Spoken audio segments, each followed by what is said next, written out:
L'Office français de l'immigration et l'intégration détaille les demandes de séjour en France pour raison médicale. Alors là, je précise à nos auditeurs, il ne s'agit pas de l'AME pour les clandestins, mais bien de titres de séjour tout à fait légaux pour raison médicale. On y trouve en tête les Algériens, puis des Ivoiriens, Congolais, etc.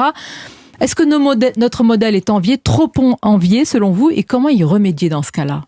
Je pense que beaucoup de personnes qui viennent dans notre pays considèrent la France comme un guichet social. Voilà, considèrent qu'en venant en France, ils vont être soignés, logés, pris en charge, que leurs enfants vont être scolarisés, et tout cela évidemment aux frais de la princesse avec l'impôt du contribuable.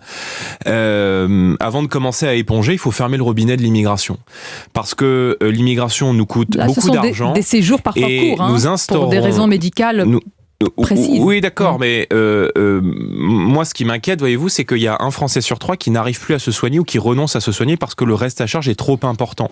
Qu'il y a de plus en plus de nos concitoyens, de classes populaires, de personnes âgées, de femmes seules, de familles monoparentales qui n'arrivent plus à boucler les fins de mois et qui, elles, n'entrent jamais dans les bonnes cases pour bénéficier de ces prestations sociales. Donc, notre volonté, elle est claire. Si nous arrivons à la tête de l'État dans quelques mois, nous couperons le robinet des aides sociales qui sont versées aux étrangers. Nous supprimons l'aide médicale d'État qui fait que aujourd'hui on peut venir se faire soigner et de bénéficier quand vous êtes présente de manière clandestine de toute la palette de soins gratuites. Moi, le conseil que j'ai envie de donner à nos concitoyens qui nous écoutent, c'est perdez votre carte d'identité.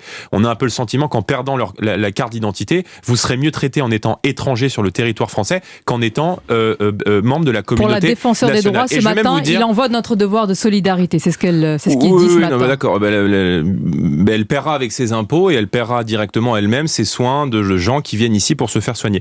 Si nous sommes élus à la tête de l'État, Marine Le Pen instaurera la priorité nationale. C'est-à-dire que dans l'emploi, dans l'accès à l'emploi, encore une fois à compétences égales ou dans l'accès au logement à situation égale, parce qu'on sait qu'aujourd'hui un tiers des immigrés au sens de l'INSEE occupent aujourd'hui un logement social, eh bien les Français seront prioritaires et nous instaurerons dans la Constitution la priorité nationale. Vous êtes Français, vous aurez la priorité chez vous parce que les Français n'ont qu'une maison et il est bien normal que nous leur devions le fruit de leur travail et le fruit de la solidarité nationale.